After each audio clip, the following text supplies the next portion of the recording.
My family went on a cruise and left a dying man to freeze in my house on Thanksgiving. They spent my savings on cocktails and casinos, shut off the heat to save money, and left a note on the counter, "You handle Victor." They thought they'd come home, bury him, and slide quietly into their inheritance. They had no idea their burden and the soldier they underestimated were already setting up an ambush that would cost them everything. It was exactly 11:14 a.m. on Thursday, the 27th of November, 2025, when I inserted the key into the lock of the sprawling colonial house at 1402 Oakwood Drive. The air outside was a crisp, biting 34 degrees Fahrenheit, typical for a Massachusetts Thanksgiving. But as the heavy oak door swung inward, I was met not with the warmth of a heating system or the smell of roasting turkey, but with a wall of frigid, stagnant air that smelled of old urine and impending death. I checked the thermostat in the hallway immediately. The display was blank, the batteries removed, but the mercury thermometer on the wall read 42 degrees. My breath plumed in front of me in white, ghostly puffs as I stepped onto the marble foyer. The house was silent, a tomb-like stillness that made the hairs on the back of my neck stand up, a sensation I hadn't felt since my last deployment in the Kunar province 3 years ago. I was not there as a guest. I was there as a son, returning from a 6-month private security contract in Riyadh, coming to check on my father, Victor, a man who was supposedly being cared for by my younger brother, David, and his wife, Sheila. I dropped my duffel bag, which contained my trauma kit, Old Habits Die Hard, and walked briskly toward the living room. The silence was absolute. There was no hum of the refrigerator, no ticking of the grandfather clock. On the granite island in the kitchen, a single piece of yellow legal paper was taped to the fruit bowl. I stopped. I read it. The handwriting was Sheila's, loopy and performative. Asterisk. Going to the Caribbean for a much-needed reset. We are so burnt out. You handle Victor. The heat is off to save money. Oil prices are crazy. See you in 10 days. XOSO. Asterisk. I stared at the paper. The cruelty of the message was so casual, so breathtakingly banal, that for a split second, I couldn't process the logistics of it. They had left a 74-year-old man with stage 4 pancreatic cancer alone in a freezing house for 10 days so they could save on heating oil while going on a cruise. I didn't scream. I didn't crumble. My heart rate dropped to 55 beats per minute, the icy calm of the combat medic taking over. I turned and ran up the stairs, taking them 2 at a time. The door to the master bedroom was open. The room was freezing, colder than the downstairs. In the center of the king-sized bed, under a thin quilt, was a shape that barely looked human. Victor. I approached the bed. His face was gray, the skin pulled tight over his cheekbones. His lips, a shade of cyan that indicated severe hypoxia. I placed my hand on his forehead. It was cold, not cool cold. I stripped off my gloves and checked for a carotid pulse. It was there, but it was thready, weak, and irregular bradycardic, likely under 40 beats per minute. "Dad," I whispered, leaning close to his ear. "It's Michael. I'm here." He didn't move. His breathing was shallow, barely registering, perhaps 6 respirations a minute. The smell of ammonia was overpowering. The sheets were soaked with urine that had grown cold against his skin, acting as a heat sink, draining the last of his thermal energy. This wasn't just neglect. This was a slow-motion execution. I assessed the situation instantly. He was in moderate to severe hypothermia. If I moved him too aggressively, the cold blood from his extremities would rush to his heart and cause a cardiac arrest, the afterdrop. I needed to warm him slowly, centrally. I pulled out my phone and dialed 911, putting it on speaker as I went to work. I stripped the wet linens away from him, using trauma shears from my kit to cut his soiled pajamas off, minimizing movement. I grabbed the down comforter from the closet, threw it over him. I stripped off my own heavy wool coat and laid it over his chest. "Dispatch, this is Michael Vance, former Army medic, service number 492-88102. I have a 74-year-old male, unconscious, severe hypothermia, history of pancreatic cancer. I need a bus with heated saline and cardiac monitoring. ETA?" The dispatcher's voice was calm. "Ambulance is 6 minutes out." 6 minutes. I could work with 6 minutes. I found a space heater in the corner of the room unplugged, naturally, and plugged it in, praying the electricity hadn't been cut along with the oil heat. It hummed to life. I placed it 3 feet from the bed, aiming it at his core. I found my tactical water bottle, filled with warm tea I had bought at a rest stop an hour ago. I couldn't give it to him orally. He couldn't swallow, but I wrapped the warm bottle in a t-shirt and placed it against his axilla, his armpit, to start passive rewarming. "Dad, stay with me," I said, my voice steady, commanding. "Do not clock out on me. Not today." His eyelids fluttered. It was a microscopic movement, but it was there. His lips moved. Asterisk, cold, asterisk, he rasped. A sound like dry leaves scraping over concrete. "I know," I said. "I know. I'm fixing it." The ambulance arrived at 11:28 a.m. The paramedics were professionals. They didn't ask stupid questions. They saw the breath clouding in the room. They saw the condition of the patient, and they moved with precision. They established an IV line, started warm saline, and wrapped him in a foil blanket. As they loaded him onto the stretcher, one of the medics, a man named Henderson, who looked like he had seen everything, paused and looked at me. "Who left him like this?" he asked, his voice low. "My brother," I said. Henderson looked at the note I was holding. I had brought it upstairs. He read the line times, "You handle Victor." Asterisk. He looked back at me. "You want me to call PD?" I shook my head. "Not yet. Get him to Street Jude's. Stabilize him. I have work to do here first. I watched the ambulance lights fade down the driveway, the red strobes reflecting off the frozen lawn. I walked back into the house and closed the door. The cold was still there, but now it felt like a weapon I could use. I went to the kitchen. I turned on the oven and opened the door to generate some ambient heat. Then I sat down at the kitchen table and opened my laptop. It was time for the discovery phase. I had sent David and Sheila $250,000 over the last 3 years. It was supposed to be for Victor's care home nurses, medication, pain management, and heating oil. I had given David power of attorney over my father's accounts because I was overseas, trusting him because he was the accountant of the family. I realized now that I had made a catastrophic tactical error. I logged into the joint account I shared with David, the one I funded. The balance read $42.16. I stared at the screen. Last week, before I flew out of Riyadh, I had wired $50,000 specifically for a new experimental treatment. Victor was supposed to start in December. It was gone. I pulled the transaction history. The ledger was a roadmap of their betrayal. Asterisk Noven 20. Royal Caribbean Cruise Lines. $12,400. Grand Suite. Asterisk Noven 21. Delta Airlines. $1,800. Asterisk Noven 22. MGM Grand Casino Online. $5,000.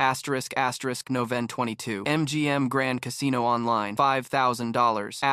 Asterisk Noven 23. Tiffany & Co. $8,200. Asterisk. They hadn't just stolen the money, they were burning it. They were liquidating my father's life to fund a 10-day party. I checked the utility bills. The oil company had a note on the account. Asterisk service suspended per customer request, November 25. Reason, vacation. Asterisk. They had deliberately turned off the heat in a Massachusetts winter to save perhaps $300 while wearing $8,000 of stolen jewelry. The level of malice required to do that was not accidental. It was psychopathic. I took screenshots of everything. I downloaded the bank statements. I downloaded the utility records. I took a photo of the note on the counter. I went back upstairs and photographed the bed, the urine-soaked mattress, the unplugged space heater, the empty refrigerator that contained only a jar of pickles, and a bottle of expensive champagne Veuve Clicquot, likely bought for their return celebration. I built the case file in 45 minutes. I was not emotional. I was analyzing the enemy's position. They were currently at sea, likely sipping Mai Tais, thinking Victor would be dead by the time they returned. They probably expected a call from the coroner, a sad, passed away in his sleep narrative they could sell to the neighbors. They thought they were coming home to a funeral and an inheritance. They were wrong. They were coming home to a war zone. I drove to the hospital at 1 p.m. The ER doctor, Dr. Aris, was a woman I had known from high school. She met me in the hallway. Her face was grim. Core temperature was 92 degrees when he came in. Michael, he's in the ICU. We're warming him, but his kidneys took a hit. He's dehydrated, malnourished. He's lost 30 pounds since I saw him 2 months ago. This is felony neglect. I have to report it. I nodded. Do it. File the report. But listen to me, Sarah. I need you to document everything. Every bed sore. Every vitamin deficiency. I need a toxicology screen to see if they were sedating him to keep him quiet. She looked at me, surprised. You think they drugged him? I think they are capable of anything, I said. Just do the screen. She nodded. I'll do it. He's awake, by the way. He's asking for you. I walked into the ICU room. Victor looked small in the bed, surrounded by beeping machines. The warm air of the hospital had brought some color back to his face, but he looked fragile, like a dried leaf that would crumble if touched. I took his hand. It was warm now. Dad, I said. Victor opened his eyes. They were milky with age, but sharp with intelligence. He was a former union rep, a man who had stared down mobsters in the 70s. He wasn't soft. Asterisk. They left me. Asterisk, he whispered. His voice was stronger than before. Asterisk. They turned the dial down. I watched them do it, Sheila said. She said, he won't feel it after a while. Asterisk. I squeezed his hand. I know. I saw the note. Asterisk. I thought I was dead, Mikey. I couldn't move. My legs wouldn't work. I just lay there and waited for the cold to stop hurting. Asterisk. Tears leaked from the corners of his eyes. Asterisk. I gave them the house. I signed the deed over last year. David said it was for tax purposes. They own it all. Asterisk. The rage flared in my chest, hot and blinding, but I pushed it down into the furnace where I kept my fuel. They owned the house. That was why they felt comfortable leaving him to die in it. If he died, the burden was gone, and the asset was theirs free and clear. It was a murder for real estate. Dad, listen to me, I said, leaning close. You are not going to die. Not yet. And they are not going to keep the house. I am going to handle David. I am going to handle Sheila. You just focus on breathing. Asterisk. What are you going to do? Asterisk, he asked. I smiled, a thin, cold expression that didn't reach my eyes. I'm going to do what I do best, Dad. I'm going to secure the perimeter, and then I'm going to neutralize the threat. I left the hospital at 3:30 p.m. I had a list of tasks. The first was legal. I called my lawyer, Harrison, a man who charged $600 an hour and was worth every penny. It was Thanksgiving, but Harrison picked up. He knew if I was calling, it was a catastrophe. Harrison, I said, I need an emergency injunction. I need to freeze David and Sheila's assets. All of them. The joint account, their personal accounts, the credit cards. I want them stranded in the Caribbean with zero liquidity. Can you do it? Harrison paused. On what grounds? breakdowns. Elder abuse, attempted murder, grand larceny. I have the medical reports coming. I have the bank statements showing the theft. I have a handwritten confession left on the counter. Harrison whistled. Send it to me. I'll find a judge. We can have the freeze in place by tomorrow morning. Good, I said. And Harrison? I want to file for a revocation of the deed transfer. If they signed it under duress or while neglecting him, we can claw the house back. Start the paperwork. I hung up. Phase 1 was complete. Logistics. Now for Phase 2, the ambush. I drove back to the house. I needed supplies. I went to the hardware store. The only one open was a big box store running a Black Friday sale early. I bought new locks, high security, biometric deadbolts. I bought cameras, hidden ones the size of pinheads, and obvious ones, big, bulky dome cameras. I bought a generator. I bought chains. I drove back to 1402 Oakwood Drive. I entered the house that was no longer a home, but a battlefield. I spent the next 6 hours fortifying the position. I changed every lock on every door. I installed the cameras in the foyer, the kitchen, the living room. I linked them to a cloud server that only I could access. I went to the basement and located the breaker box. I installed a digital lock on the panel so the power couldn't be cut from the outside. Then, I went to the master bedroom. I stripped the bed. I cleaned the mattress with industrial disinfectant. I remade the bed with fresh linens. I placed a chair in the corner of the room, facing the door. I sat down in the chair. It was 10 p.m. The house was warm now. The heat was back on, but I felt cold. I checked my phone. I had a notification from the bank app. Asterisk, transaction declined. Royal Caribbean Guest Services, $450. Asterisk, it had begun. The freeze was active. They were on a ship in the middle of the ocean, and their credit cards had just stopped working. I imagined the scene at the guest services desk, the confusion, the embarrassment, the growing panic when they checked their balances and saw zero. They would try to call me. They would try to call Victor, but I had ported Victor's number to a burner phone that was currently sitting on the table next to me, silent. They were cut off. They were drifting. And in 8 days, they would return to this house, expecting to find a corpse. Instead, they would find me. I leaned back in the chair, crossed my arms, and stared at the door. I was ready to wait. The soldier was dug in, and the enemy was walking into a kill box they didn't even know existed. The next 3 days were a blur of procedural preparation. I moved into the house. I slept on the couch with a Glock 19 on the coffee table, legal, registered, and loaded. I wasn't expecting them to attack physically, but I prepared for every eventuality. I spent the daylight hours at the hospital with Victor. He was improving. The fluids and antibiotics were working. He was regaining his strength, fueled by a righteous anger that mirrored my own. We talked strategy. Victor told me about the papers David had made him sign while he was on high doses of morphine. He told me about the verbal abuse. Asterisk, you're a burden, old man. Asterisk, David had said. Asterisk, you're eating up our inheritance. Asterisk, I recorded every conversation. I built a timeline of abuse that stretched back 18 months. I contacted the neighbors. Mrs. Higgins next door told me she had heard screaming coming from the house weeks ago. She had seen Sheila throwing Victor's walker into the garage, forcing him to crawl to the bathroom. Asterisk, I didn't call the police. Asterisk, she wept. Asterisk, I didn't want to interfere. David is so charming. Asterisk, I took her statement. Charming. That was the weapon of the narcissist. But charm doesn't work on a forensic audit. On Sunday, 5 days before their return, I received the toxicology report. Positive for benzodiazepines. Massive amounts. They weren't just neglecting him. They were chemically restraining him to keep him pliable and quiet. This was the final nail. This elevated the charge from neglect to poisoning. I called Detective Miller, the officer assigned to the case after Dr. Eris filed her report. Miller was a good cop, tired but sharp. He looked at the toxicology report. He looked at the bank statements. Asterisk, this is a slam dunk. Asterisk, he said. Asterisk, we can arrest them the minute they step off the plane. Asterisk, I shook my head. Asterisk, no. Asterisk, I said. Asterisk, if you arrest them at the airport, they'll lawyer up immediately. They'll claim it was a misunderstanding. They'll claim Victor took the pills himself. I need a confession. I need them to say it. Asterisk, Miller frowned. Asterisk, how are you going to get that? Asterisk, I smiled. Asterisk, I'm going to let them come home. I'm going to let them think they got away with it. And then I'm going to let them hang themselves. Asterisk, Miller looked at me for a long time. Asterisk, you're playing a dangerous game, Vance. Asterisk, asterisk, it's not a game. Asterisk, I said. Asterisk, it's a specialized military operation. Asterisk, Miller sighed, but he didn't say no. Asterisk, I'll have a unit down the street. You get them on tape, admitting it. We kicked the door in. Asterisk, I returned to the house. I checked the cameras. I checked the audio. I was ready. The trap was set. Now, all I had to do was wait for the cruise ship to dock. I checked the tracking on the ship. The Times Oasis of the Seas Times was currently off the coast of Florida, heading north. They were coming, and they had no idea that the burden they left behind had become the anvil that would crush them. The flight from Miami landed at Logan International Airport at 2:14 p.m. on December 7th. I monitored their arrival via the flight tracker app on my phone. They would have cleared customs by 3 p.m. Traffic on the I-90 tunnel would be heavy. They would arrive at the house around 4:30 p.m. I spent the final hour in a state of meditative preparation. I checked the camera angles one last time. I checked the audio levels on the hidden microphones in the master bedroom. I texted Detective Miller, asterisk, target inbound, ETA 20 mics, asterisk. Miller Sheila replied. Asterisk, units in position. We're dark. Give us the signal. Asterisk. The signal was simple. I would turn on the master bedroom chandelier, which was visible from the street. At 4:42 p.m., a yellow airport taxi pulled into the driveway. I watched from the slit in the curtains of the master bedroom. David and Sheila got out. They looked tanned, healthy, and utterly miserable. They weren't carrying their own luggage. The driver was unloading 4 massive suitcases. I watched David argue with the driver, likely about the fare. His credit cards were frozen. He finally pulled a wad of cash from his pocket, probably casino winnings he hadn't deposited, and threw it at the man. They walked up the path. I heard the distinct times beep beep beep times of the digital lock I had installed. David paused. He tried his key. It didn't turn. He tried it again, jamming it in with frustration. What the hell? I heard him shout through the microphone in the foyer. The key won't work. Just kick it, David, Sheila yelled. I'm freezing. Why is it so cold out here? David banged on the door. Then he tried the keypad. I had set the code to his birthday. Narcissists are predictable. Asterisk 1985. Asterisk. The lock chirped and disengaged. The heavy door swung open. They stumbled into the foyer, dragging their bags. Who changed the locks? David muttered, kicking the door shut. Did the oil company do it? Did they lock us out? It feels warm, Sheila said, her voice echoing in the empty hallway. David, the heat is on. Did you leave it on? No, I turned it off at the breaker. I watched the needle drop, David snapped. Maybe the old man figured it out. Maybe he crawled down there. If he could crawl, he could call us, Sheila scoffed. God, do you think he's, is he still here? Smell, David said. Do you smell anything? They stood in the foyer, sniffing the air like predators seeking rot, but they smelled nothing but the lemon verbena disinfectant I had used to scrub the death out of the floorboards. Nothing, Sheila said. Maybe he went to the hospital, or maybe he's just dried out. Let's go up. I need a shower. I feel gross. You check him, David said. I'm not touching him. You're the son. You're the one who said to leave him. Shh, Sheila hissed. Just go. I sat in the wingback chair in the corner of the bedroom, shrouded in shadow. I had placed a pillow under the sheets to mimic the shape of a body. I waited. The footsteps came up the stairs, heavy and slow. They were arguing in hushed whispers about the declined credit cards. My card didn't work at duty-free, Sheila was saying, and the ATM at the airport ate yours. We have to call the bank. Maybe the old man died and the accounts froze automatically. That would be perfect, David said. Probate takes forever, but at least we can access the life insurance immediately. 500 grand, Sheila. That clears the markers. They reached the door. It pushed open. The hallway light spilled into the room, illuminating the bed with the lump under the covers. They stopped. Victor? David whispered. No answer. He's dead, Sheila said, her voice flat. Look, no breathing. David took a step into the room. Okay, don't panic. We stick to the script. We came home. We found him like this. He must have passed in his sleep. We didn't know the heat was off. The breaker must have tripped. It was an accident. Right, Sheila said, walking toward the bed. An accident, just like the time he forgot to take his heart meds. Exactly, David said. He reached out to pull the sheet back. Let's just confirm it and then call 911. He pulled the sheet down. There was nothing there but a pillow. What the? David started. I clicked the lamp on the side table. The sudden light blinded them for a second. Welcome home, I said. David jumped back as if he'd been shot. Sheila screamed, dropping her purse. They spun around to face the corner. Michael, David stammered, his face draining of its Caribbean tan, leaving a sickly, yellowish pallor. What are you doing here? How did you get in? I have a key, I said calmly, leaning forward, my elbows on my knees. I'm the one who changed the locks, and I'm the one who turned the heat back on. You know, the heat you turned off to save $300 while you spent $12,000 on a suite? Sheila recovered first. Her eyes narrowed. Where is he? Where's Victor? He's safe, I said, which is more than I can say for you. You have no right to be here, David shouted, finding his bluster. This is my house. I have power of attorney. I'm calling the police. Please do, I said. I saved you the trouble. They're already listening. I pointed to the small microphone on the nightstand. David froze. He looked at the device, then back at me. What is this? Some kind of joke? No joke, Dave. It's a debriefing. I have a few questions before the inevitable conclusion of this mission. Question 1. The note. You handle Victor. Was that you, Sheila, or did David dictate it? I didn't write that. Sheila lied instantly. You planted it. Handwriting analysis will confirm it, I said. Question 2. The benzodiazepines. The toxicology report came back yesterday. Victor had enough Valium in his system to drop a horse. Who crushed the pills? Did you put it in his soup, or did you force feed him? We didn't poison him, David yelled, sweat beading on his forehead. We gave him his meds. He was in pain. He wasn't prescribed Valium, I said softly. I checked his chart. That was your prescription, David. For your anxiety. You dosed him so he wouldn't call for help when the temperature dropped. You can't prove that, Sheila hissed. He's confused. He's senile. Nobody will believe him. They won't have to believe him, I said. They'll believe the math. You spent $250,000 of his money in 3 years. You emptied the accounts, and when the money ran out, you decided to speed up the inheritance. That's M.O., Sheila. That's motive. It's our money, David screamed, cracking under the pressure. It was going to be ours anyway. He's dying. He's useless. Why should we starve while he sits here rotting? We deserve a life. There it is, I said. The confession. I didn't confess to anything, David retorted. I said we deserve it. You admitted you waited for him to die, I said. You admitted you viewed his life as an obstacle to your liquidity. And you admitted to the financial motive. That's felony murder 1, Dave. Or attempted at least. Attempted, Sheila asked, her voice trembling. You said he's safe. Is Is he alive? He is, I said. He's in the ICU. He's talking. He told me everything. He told me how you turned the dial down. He told me how you laughed about the oil bill. David looked at Sheila. The realization hit them both at the same time. The victim was alive. The witness was credible. The money was gone. And the soldier was in the room. We can fix this, David said, his voice shifting into a wheedling, desperate tone. Mikey, come on. We're brothers. You know how hard it was. Caring for him. It broke us. We just needed a break. We made a mistake. Let's work this out. We can split the insurance. 500 grand. You take half. Just delete the recording. I looked at my brother. I looked at the man who had left our father to freeze in his own urine. I stood up. I walked over to the wall switch for the chandelier. You don't get it, David, I said. I don't want the money. I have my own. I want the justice. I flipped the switch. The crystal chandelier flooded the room with brilliant light. 3 seconds later, the front door exploded inward with the sound of a battering ram. Police! Search warrant! Nobody move! The thundering of boots on the stairs was a beautiful sound. David and Sheila screamed. They tried to run, but there was nowhere to go. Detective Miller came through the door first, gun drawn, followed by 4 uniformed officers. David Vance, Sheila Vance, hands in the air. Do it now. David fell to his knees, sobbing. It wasn't me. It was her idea. She made me do it, Sheila shrieked, clawing at him. You coward! You liar! You told me it would be easy. I stepped back, leaning against the wall, watching the chaos with the detached calm of an observer. I watched as they were cuffed. I watched as they were dragged out of the room, screaming accusations at each other. As Miller passed me, he paused. He tipped his head. Good work, Vance, he said. They're all yours, detective, I said. I walked to the window and watched them being shoved into the back of 2 separate squad cars. The neighbors were out on their lawns, watching the spectacle. Mrs. Higgins waved at me from across the street. I waved back. I turned back to the room. It was empty now. The smell of disinfectant was clean and sharp. I picked up the photo of Victor. I had placed on the nightstand a picture from before the cancer, when he was strong, holding a striped bass on his boat. Perimeter secure, Dad, I whispered. I picked up my duffel bag. I had one more stop to make. The hospital. Victor was waiting for the news. And after that, well, I had a house to clean out. I had to sell the furniture, sell the jewelry, sell the car. I was going to liquidate everything David and Sheila had bought with stolen money and put it back into Victor's care. He was going to have the best nurses, the best doctors, and the warmest room in Massachusetts for as long as he had left. And as for me, I wasn't going back to Riyadh. I was staying. Someone had to watch the gate. The drive from the house to St. Jude's Hospital took exactly 18 minutes. The adrenaline that had fueled the confrontation was beginning to metabolize into a cold, heavy fatigue, the kind I used to feel after a 30-hour patrol. I parked the truck and walked into the ICU. It was 9:45 p.m. The shift had changed, but the nurses knew who I was. They nodded as I passed the station. I walked into room 402. Victor was awake. He was propped up on pillows, the color in his cheeks better than it had been in months, likely due to the heated fluids and the absence of sedatives. He looked at me as I entered. He didn't ask what happened. He knew. He looked at my hands, expecting to see blood, perhaps, or the tremors of violence. But my hands were steady. It's done, I said, pulling the chair close to the bed. They're in custody. Miller booked them on attempted murder, elder abuse, and grand larceny. No bail. Victor closed his eyes. A single tear leaked out, tracking through the deep lines of his face. It wasn't a tear of joy. It was the grief of a father who realizes his son is exactly what he feared he was. Did he fight? Victor whispered. No, I said. He begged. And then he blamed her, and she blamed him. They turned on each other before the cuffs were even locked. Victor nodded slowly. Good. That means they're scared. Scared people make mistakes. They've made enough mistakes, I said. Now we just let the system grind them down. I'm taking over the finances, Dad. I'm petitioning the court tomorrow for an emergency guardianship. We're going to freeze everything. We're going to recover what we can. There's nothing left, Mikey, Victor said, his voice raspy. They spent it all. The retirement, the savings, even the equity line. I know, I said, but I have money, and I'm not going to let you worry about a single bill. Your job is to get strong enough to testify. Can you do that? Victor opened his eyes. The milky haze was gone, replaced by the hardness of the steelworker he used to be. I'll testify, he said. I want to look him in the eye when the judge sends him away. The legal dismantling of David and Sheila Vance took 14 months. It was a procedural war of attrition. I hired the best forensic accountants in the state. We tracked every dime. We found the offshore gambling accounts. We found the shell companies Sheila tried to set up to hide the jewelry purchases. We cataloged the neglect with surgical precision. The weight logs from the doctor showing Victor's 30-pound loss. The pharmacy records proving the unfilled prescriptions for his pain meds versus the filled prescriptions for the Valium David was popping. The trial began in February of the following year. It was a cold winter, much like the one where they had tried to kill him. I brought Victor to the courthouse in a wheelchair, wrapped in a heated blanket. He sat in the front row, his oxygen tank hissing quietly. When David saw him, he flinched. He looked at his father, the man he had left to freeze, and he saw a ghost. David tried to plead insanity. He tried to claim the pressure of caretaking had caused a psychotic break. It didn't stick. The cruise ship defended defense, as the prosecutor called it, destroyed any sympathy the jury might have had. You don't have a psychotic break that involves booking a grand suite on Royal Caribbean and buying Tiffany diamonds. That is premeditated malice. The verdict came down on a Tuesday. Guilty on all counts. The judge, a woman who had clearly taken a dislike to Sheila's crocodile tears during testimony, sentenced them consecutively. David received 25 years. Sheila received 20. They were led away in shackles, and this time, they didn't scream. They just looked at the floor, the weight of their own greed finally crushing them. As they were escorted out, Victor raised a shaking hand. He didn't wave. He simply pointed a finger at David, then lowered it. A final judgment. We left the courthouse and went to a diner. Victor ordered pancakes. He ate 2 bites. It was the best meal of his life. Victor lived for another 11 months after the trial. They were good months. I moved him back into the house after I had sanitized it, repainted the master bedroom, and installed a hospital-grade heating system. I hired round-the-clock nurses, not because I couldn't do it, but because I wanted to be his son, not just his medic. We watched baseball. We talked about Mom. We sat on the porch in the summer and watched the fireflies. The cancer was relentless, as we knew it would be, but it wasn't the agonizing, lonely death David had planned for him. It was managed. It was dignified. He died on a Tuesday in November, almost exactly 2 years after I broke into the house. He died in his own bed, warm, holding my hand. His last words weren't profound. He just looked at the window, where the autumn leaves were falling, and said, "It's warm in here, Mikey." "Yeah, Dad," I said, adjusting the quilt. "It's warm." I buried him next to my mother. I didn't invite David. I didn't send a notification to the prison. David had lost the right to mourn. After the funeral, I had a choice to make. I could sell the house, take the inheritance, what was left of it after the legal fees and the asset recovery, and go back to Riyadh. The private military contractors were calling. The pay was good. The work was simple. Protect the principal, neutralize the threat. But I looked at the house at 1402 Oakwood Drive. I looked at the garden Victor had loved. I looked at the empty room where I had set the ambush. I stayed. I sold the house, but I didn't leave the area. I bought a smaller place, a farmhouse with 10 acres about 20 miles west, away from the suburbs and the memories of frozen radiators. I took the money I had recovered from David and Sheila's liquidated assets, the jewelry, the car, the refund from the cruise line, and I started a business. Not security, not medicine. I started a home watch service for the elderly. It is a simple business model. Families hire me to check on their aging parents when they go out of town, or just to provide a second set of eyes on the caregivers they hire. I go in, I check the thermostat, I check the fridge, I check the medication logs, I check the weight of the patient. I look for the signs that others miss: the flinch when a son walks in, the bruising on the wrist, the silence that is too heavy. I am 52 years old now. I walk with a slight limp from an old shrapnel wound that acts up in the rain. I live alone, mostly. I have a dog, a German Shepherd named Sergeant, who guards the perimeter. Last week, I went to visit a client, a woman named Mrs. Gable. Her son had hired a new live-in nurse and then gone to Europe for a month. Mrs. Gable was quiet, too quiet. I checked the house. The heat was set to 68, which is legal, but feels cold to an 80-year-old. I checked the pantry. It was full of canned soup, high sodium, cheap. I checked the nurse's log. It was perfect, too perfect. I sat down with the nurse, a young man, charming, smiling. "She's doing great," he told me. "She sleeps a lot." "Does she?" I asked. I pulled out my tablet. "Because I installed a sensor on the bed frame last week. She hasn't moved for 12 hours straight for the last 3 nights. That's not sleep, that's sedation." The nurse's smile faltered. "I don't know what you're talking about. I took a hair sample yesterday." I lied, or maybe I didn't. In my line of work, the threat is often enough. If I run it for Benadryl, what am I going to find? The nurse packed his bags and left within the hour. I called the son in Europe. I told him to come home. I sat on Mrs. Gable's porch and waited for the replacement agency to arrive. The sun was setting. The air was crisp, biting, reminding me of that November morning. I zipped up my jacket. I wasn't cold. I am never cold anymore. I carry a warmth inside me, a fire fueled by the memory of a freezing room and a yellow legal note. David sends me letters from prison sometimes. He asks for money. He asks for forgiveness. He claims he's found God. I don't open them. I put them in a metal coffee can in the barn, and once a year, on Thanksgiving morning, I take them out to the fire pit and burn them. I watch the paper curl and turn to ash, the ink disappearing into smoke. It is a ritual, a reminder. The world is full of people who will turn off the heat to save $1. It is full of people who view the vulnerable as burdens to be discarded. But as long as I am breathing, as long as I can drive my truck and check a thermostat, they will not do it on my watch. I am not a soldier anymore. I am not a medic. I am the son who came home, and I am never leaving the post again.